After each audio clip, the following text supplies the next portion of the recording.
ॐ यथाग्नेर्दाहिका शक्ति रामकृष्णे स्थिता हिया सर्वविद्यास्वरूपां तां शारदां प्रणमामहम्।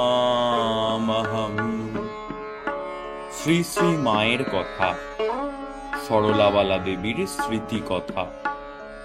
18ই ভাদ্র 1325। মা জপের আসনে বসে আছেন। আরতি হয়ে গেছে। রাধুর স্বামীর জন্য মাংস রেঁধে এনেছিল। রাধুকে ডেকে তেতলায় তার ঘরে রেখে আসতে বললেন। আমি রেখে এসে প্রণাম করে বসলুম। মা কুশলাদি জিজ্ঞাসা করলেন। একটি আত্মীয়া মেয়ে এসে মাকে বলছেন, তুমি আমার মনটি ভালো করে দাও।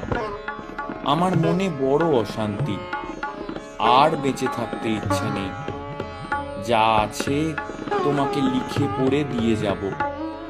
আমি মরবার পরে তুমি সেই মতো কাজ করো। মা হেসে বললেন, তা কবে মরবি গো? শেষে গম্ভীর হয়ে মা বললেন, তাহলে আস্তে আস্তে বাড়ি চলে যাও। এসব জায়গায় যেন একটা বিপদ করে বসো না।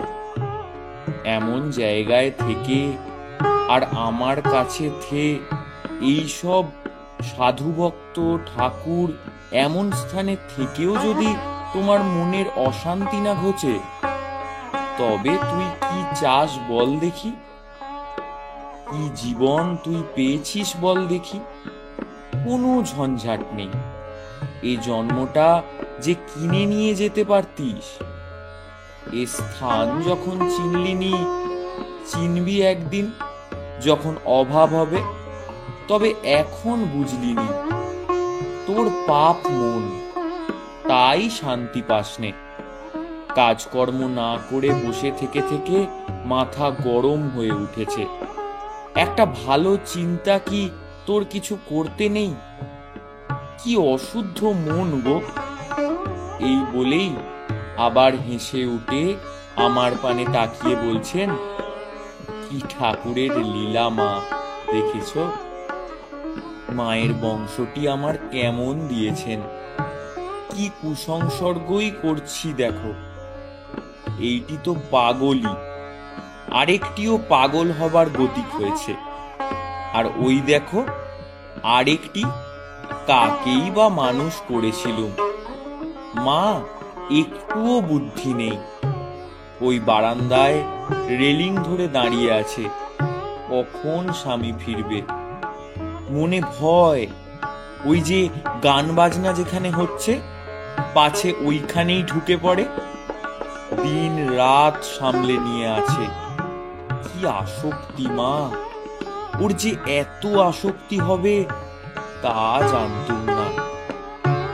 আত্মীয়াটি বিষণ্ণ মুখে উঠে গিয়ে শুলেন। মা, কত সৌভাগ্যে মা এই জন্ম। খুব করে ভগবানকে ডেকে যাও। খাটতে হয়, না খাটলে কি হয় কিছু? সংসারে কাজকর্মের মধ্যেও একটি সময় করে নিতে হয়।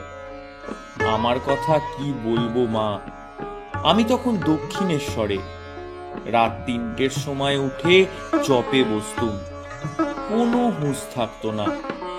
একদিন জোছনা রাতে নবতে সিঁড়ির পাশে বসে জপ করছি। চারদিক নিস্তব্ধ। ঠাকুর যে সেদিন কখন ঝাউতলায় শৌচে গেছেন কিছুই জানতে পারিনি। অন্যদিন জুতোর শব্দে টের পাই। খুব ধ্যান জমে গেছে। তখন আমার অন্যরকম চেহারা ছিল। গয়না পরা, লাল পেড়ে শাড়ি, গা থেকে আঁচল খসে বাতাসে উড়ে উড়ে পড়ছে। কোনো হুঁশ নেই। ছেলে যোগেন সেদিন ঠাকুরের গাড়ু দিতে গিয়ে আমাকে ওই অবস্থায় দেখেছিল। সেসব কি দিনই গিয়েছে মা। জ্যোৎস্না রাতে চাঁদের পানে তাকিয়ে জোর হাত করে বলেছি, তোমার ওই জোছনার মতো আমার অন্তর নির্মল করে দাও। জপ ধ্যান করতে করতে দেখবে ঠাকুর কথা কবেন, মনে যে বাসনাটি হবে তক্ষুনি পূর্ণ করে দেবেন। কি শান্তি প্রাণে আসবে! আহা, তখন কি মনই ছিল আমার। বৃন্দে একদিন আমার সামনে একটি কাশি গড়িয়ে দিলে আমার বুকের মধ্যে যেন এসে লাগলো। সাধন করতে করতে দেখবে আমার মাঝে যিনি, তোমার মাঝেও তিনি, দুলে বাগদি ডোমের মাঝেও তিনি। তবে তো মনে দিন ভাব আসবে। ওর কথা কি বলবো মা। জয়রামবাটিতে ডোমেরা বিড়ে পাকিয়ে গিয়েছে, ঘরে দিতে এসেছে। আমি বললুম ওইখানকে রাখ। তা তারা কত সাবধান হয়ে রেখে গেল। ও বলে কিনা ওই ছোঁয়া গেল, ওসব ফেলে দাও। এই বলে তাদের গালাগাল। তোরা ডোম হয়ে কোন সাহসে এমন করে রাখতে যাস? তারা তো ভয়ে মরে। আমি তখন বলি তোদের কিছু হবে না, কোনো ভয় নেই। আবার তাদের মুড়ি খেতে পয়সা দিই। এমন মন ওর, রাত 3টের সময় উঠে আমার ওই দিকের বারান্দায় বসে জপ করুক না, দেখি কেমন মনে শান্তি না আসে। তা তো করবে না, কেবল অশান্তি অশান্তি। কিসের অশান্তি তোর? আমি তো মা তখন অশান্তি কেমন জানতুম না। এখনই ওদের জন্যে আর কিক্ষণে ছোট বউ ঘরে এলো আর তার মেয়েকে আমি মানুষ করতে গেলুম, সেই হতে যত জ্বালা। যাক, সব চলে যাক, আমি কাউকে চাইনে। এ কি মেয়ে সব হলো গা, একটা কথা শোনে না। মেয়ে লোক এত অবাধ্য।